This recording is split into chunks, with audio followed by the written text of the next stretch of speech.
여러분들 오늘의 이제 일일 문제 시작합니다. 우리가 이제 오늘부터 할 내용이 뭐냐면 의무이행 확보수단. 자, 의무이행 확보수단을 머릿속에 한번 그려볼까요? 우리 어떻게 구별했냐면 첫 번째가 전통적 수단하고 새로운 수단이 있었죠, 그죠? 자, 전통적 수단에 뭐 있습니까? 행정강제하고 행정벌 이렇게 두 개로 나눠졌죠. 그리고 행정강제는 또 뭐가 있습니까? 강제집행이 있고 즉시강제가 있고, 그죠?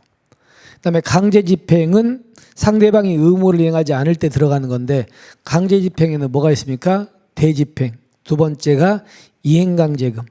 그다음에 직접강제, 강제징수.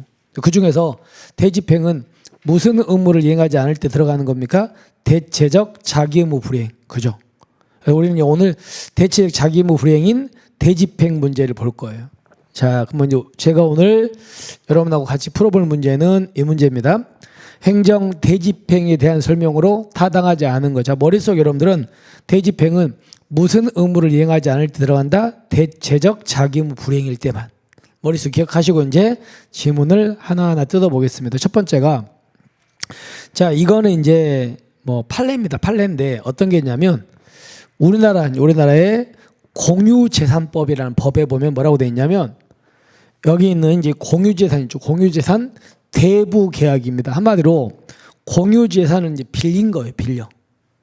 빌려가지고 내가 이제 빌려가지고 그 공유재산에다가 뭐 건물 같은 건조물 같은 하나 세웠다는 겁니다.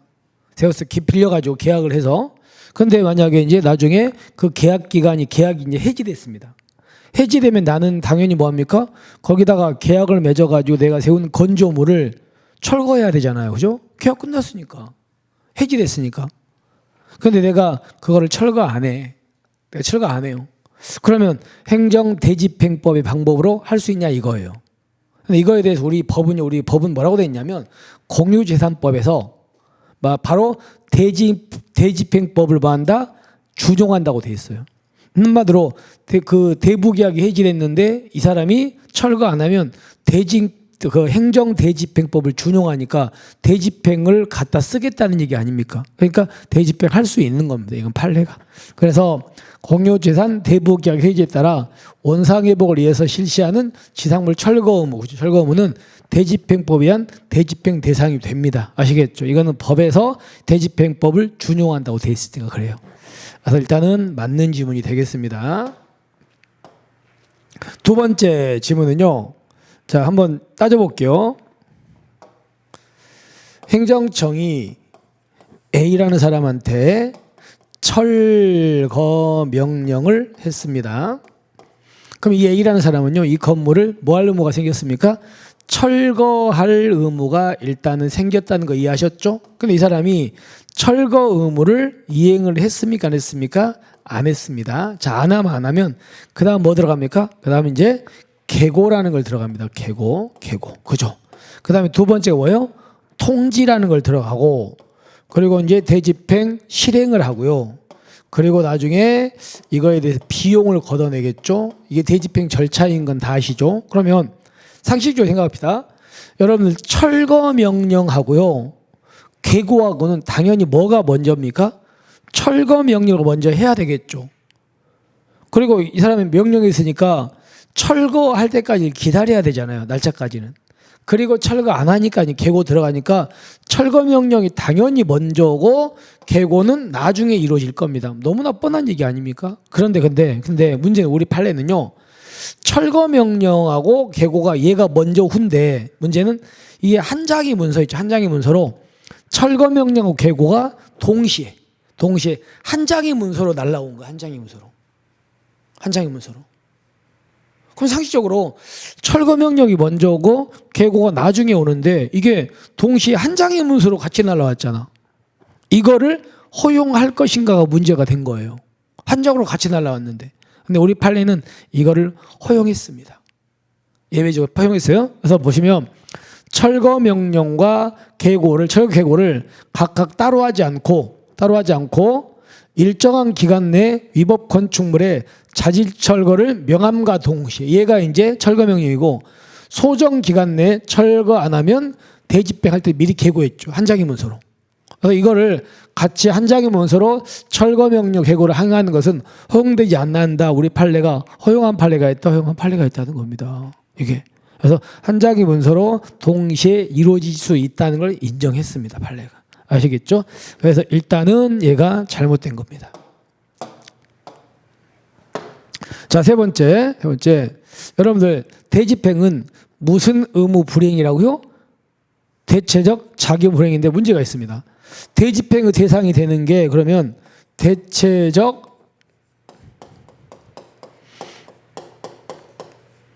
자기의무 불이행인데 이때 이 대체적 자기의무 대집행 대상이 되는 대체적 자기의무는 바로 공법상 있죠. 공법상 의무만 대체적 자기의무 대상이 돼요. 행정대집행법. 그러니까 반대로 사법상 대체적 자기의무 불이행은요, 이건 대집행 대상이 아닙니다. 우리가 보는 건 행정이잖아요. 행정이니까 공적인 거잖아요. 그래서 사적인 대체적 자기의무는 대상이 아니고 공적인 대체적 자기의무만 대집행의 대상이 되는 거예요. 문제 보시면 자, 공공용지 취득 및 손실보상에 관한 특례법에 의한 협의취득. 자, 예를 보세요. 어떤 국가에서 공익사업을 하려고 그래요. 공익사업. 그러니까 먼저 이제 사업 시행자가 지정되고 그리고 땅 주인하고 협의를 하겠죠. 협의해가지고 협의가 잘 됐습니다. 그래서 이 사람한테 보상금 주고 내보낼 거 아닙니까? 그게 협의취득이야. 근데 이렇게 협의취득은 우리 판례가 공법상 계약이다, 사법상 계약이다, 사법상 계약입니다. 사법상 계약이야, 이건. 그래서 이건 사법상 계약이거든요. 그러니까 여기서 건물 소유자가 협의취득 대상 건물에 대해서 약정한 철거 의무. 이거는 그러면 사법상 계약에서 생긴 의무니까 당연히 이거는 무슨 의무다? 사법상 의무이다. 그러니까 이거는 대집행 대상이 된다, 안 된다? 안 됩니다. 이건 대집행 대상이 안 된다는 거 아시겠죠? 무슨 의무니까? 사법상 의무니까. 그래서 자, 이거는 해당하지 아니한다. 맞겠죠? 넘어갑니다. 자, 그 다음에 네 번째 보시면 행정 대집행의 대상이 되는 대체적 계약 의무는 여기 말씀드렸죠? 공법상 의무여야 돼. 아시겠죠? 공법상 의무입니다. 그리고 이때 이 의무는 행정처분에 의해서 부과될 수도 있고요. 또는 법에 의해서 직접 부과될 수도 있습니다. 행정처분에 의해서 부과될 수 있고 법에 의해서 직접 부과될 수 있다는 거 좀 기억하시기 바랍니다. 아시겠죠? 그래서 이거는 맞는 지문 이렇게 되겠습니다. 자, 그래서 우리가 이제 문제를 종합을 해본다면 대집행에 대한 설명으로 타당하지 않은 것 해가지고 자, 우리가 철거 명령이 먼저 오고 계고는 나중에 올 텐데 동시에 한 장의 문서로 철거 명령과 계고가 동시에 한 장의 문서로 온 거를 우리 판례가 허용한 판례가 있다. 아시겠죠? 이렇게 해서 얘가 잘못됐다. 이렇게 됩니다. 자, 이렇게 해서 우리가 이제 대집행에 대한 문제 하나를 풀어봤습니다. 여러분 내일 또 대집행입니다. 대집행은 중요하거든요. 그래서 조금 이렇게 생각하시고 오늘 문제 마무리하시고 우리는 내일이죠. 내일 다시 대집행의 어떤 다른 지문으로 여러분들하고 찾아뵙겠습니다. 자, 수고하셨습니다.